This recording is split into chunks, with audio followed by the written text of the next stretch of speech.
கைராசி doctor. நான் என்ன கைராசி டாக்டர்னா போனால் உடனே உடம்பு சௌகரியமாகிடும் போல இருக்கு அப்படின்னு நினச்சிட்டு இருந்தேன். பொதுவாக அப்படி தான் சார் பழக்கம்.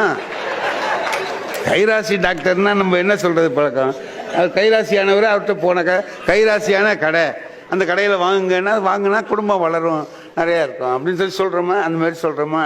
இப்போ பட்டு புடவை வியாபாரம் பண்ணுறீங்க, கைராசியான கடைன்னு பேர் வாங்கிட்டீங்கன்னா இங்கே கல்யாணத்துக்கு ஜவுளி வாங்கினோம்னா குடும்பம் பெருகும், பேரப்பிள்ளை அது பிள்ளை இது பிள்ளை அப்படின்னு சொல்லிட்டு அப்படி வரும் அப்படின்னு தானே கைராசியான டாக்டர்னு சொல்லி சொன்னான்.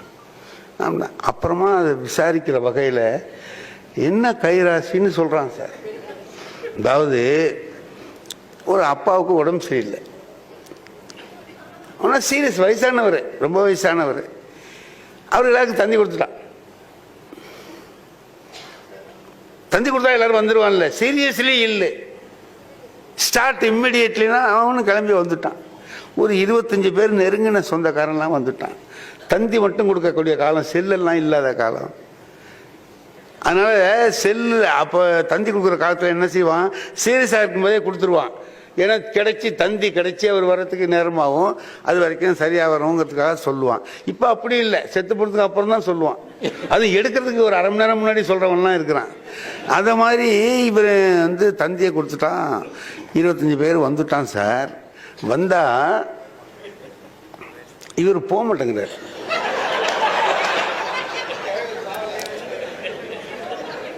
இந்த இழுத்துக்கிட்டது பாருங்க, இழுத்துக்கிட்டே இருக்கு, நிற்க மாட்டேங்குது.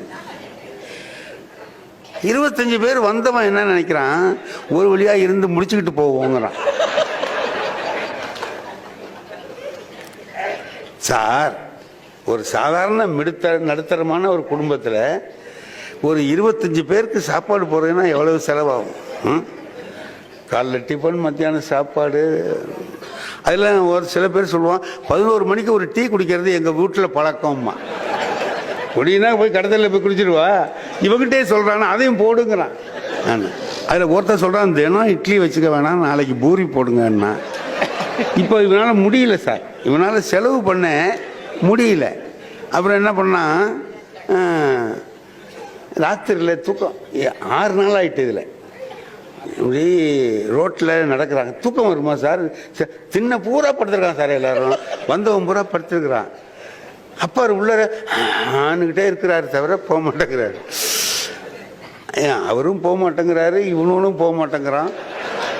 பணம் மட்டும் போய்கிட்டே இருக்கு.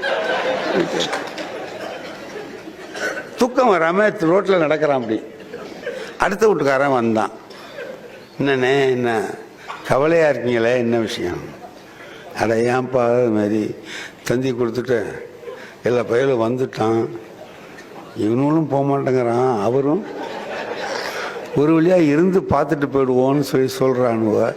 எப்போ பார்க்கறதுங்கிறது தெரியல, பாட்டு இருக்குது, செலவு எக்கச்சக்கமாக ஆகிட்டுருக்கு. எனக்கு அது கவலையாக இருக்குது.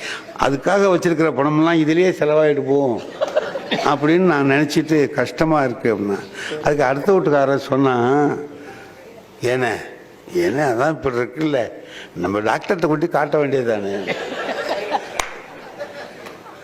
என்ன காட்டினா உடனே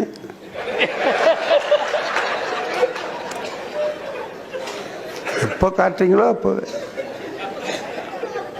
அப்படியா? 100 ரூபா செலவு பண்ணேன், 100 ரூபா ஒரு ஸ்ட்ரெச்சரில் வச்சு கொண்டு போனீங்கன்னா அடுத்த தெருவு தானே. நீங்கள் நாளைக்கு செலவை பார்க்காம நான் கெடுத்த கேடாக இருக்கட்டும், நீங்கள் போயிட்டு வாங்க அப்படின்னு கொண்டு போனான் சார். கொண்டு போனால் பார்த்தாரு. என்னன்னார், அது ஒரு 6 நாளாக இப்படியே போய் வந்துக்கிட்டு இருக்கு, நிற்க மாட்டேங்குது. நான் ரொம்ப பேருக்கு தந்தியை வேற கொடுத்து துவைச்சிட்டேன் சார், வீட்டில் வந்துருக்கானுவ, போக மாட்டேங்கிறான், இவரும் போக மாட்டேங்கிறாரு. அப்புறம் எங்கள் அடுத்த வீட்டுக்காரரு கொஞ்சம் ஞாபகப்படுத்தினார், உங்கள்கிட்ட போனேன், நீங்கள் அதுக்கு ஏற்பாடு பண்ணுவீங்கன்னு சொல்லி சொன்னார். அதுக்கு அந்த டாக்டர் சொல்கிறான், அறிவு இருக்கா உங்களுக்குன்னு? 6 நாளாக இருந்திருக்கியே முட்டாள நீ, அன்னைக்கே கொண்டாட வேண்டியது தானே அப்படின்னு. சார் தெரியாமல் போயிடுச்சு சார், தெரியாமல் போயிடுச்சு சார். 6 நாளாக வீண் செலவு சார். கச்சிக்கணும். அவன் வர்றவன்லாம் பூரி கேட்குறான். ஒருத்தன் 11 மணிக்கு ஒரு டீ போடுங்கிறான். நான் என்ன பண்ணுறேன்னு தெரியும். நான் ரொம்ப பாட்டு போடுறேன் சார். நான் அதுக்கு அவர் சொன்னா அந்த தெரியல, அதெல்லாம் தெரியுதில்ல. உடனே என்கிட்ட இப்போ அவர் சொன்னவனு தான் தெரிஞ்சதுங்க. ஒரு மாத்திரை கிடையாது, ஒரு ஊசி கிடையாது, ஒன்றும் கிடையாது சார். அப்படி கொண்டாக்க அப்படின்னு தொட்டான்ல, தூக்கிட்டு போட்டான்.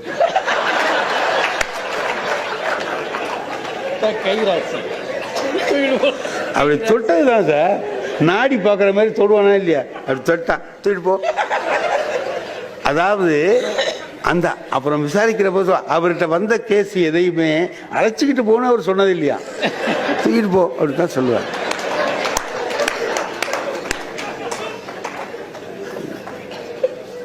அவர் கொண்டு போனால் முடிஞ்சு போச்சு, வந்துட்டார். அப்புறம் அவர் தான் சொன்னார் இந்த மாதிரி. நான் ஒரு நாள் சென்னைக்கு வந்துட்டு திருவாரூருக்கு போகிறேன். இந்த டாக்டரும் வந்திருப்பார் போல, எனக்கு தெரியாது. அதுக்கு அந்த பின்னாலேருந்து வர்றாரு அவர். புலவரே என்ன சவுண்டு கிடைச்சு, என்னடா டாக்டர் சவுண்டு மாதிரி இருக்கேன்ட்டு திரும்பி பார்த்தா இவர் வர்றாரு. வணக்கம் சார் அப்படின்னா. இருங்க இருங்க நான் வர்றேன். இல்லை சார் நான் முந்தி போகிறேன்.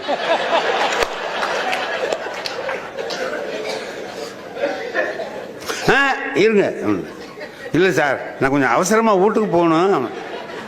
எப்படி போவீங்க அப்படின்னா, நான் ஒரு ஆட்டோ விட்ட பிடிச்சிட்டு போயிடுவேன் சார். நீங்கள் அதை பற்றி நீங்கள் ஒன்றும் கவலைப்பட வேண்டாம் அப்படின்னு. நம்ம வண்டி வந்துருக்குல்ல, கார் வந்திருக்கு, நான் அதில் கொண்டு உங்களை வீட்டில் விட்டுட்டு போகிறேன் அப்படின்னா. சரி தப்பிக்க முடியல, நம்ம விதி எப்படி இருக்கோ அது இப்படி தான் நடக்கும்.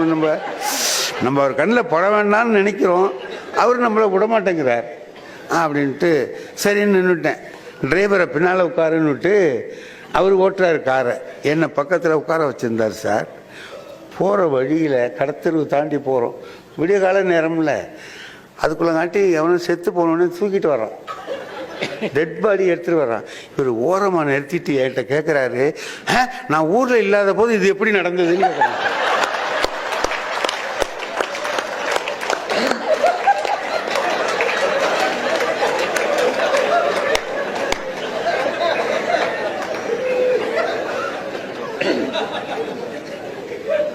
இதுக்கு நான் என்ன சொல்றது சார்? நான் தான் ஊர்ல இல்லையே, இது எப்படி நடந்துச்சுன்னு கேட்குறான். நான் சொன்னேன், வேற யாரோ அந்த வேலையை பார்த்துருப்பான் போல இருக்கு, விடுங்க சார்.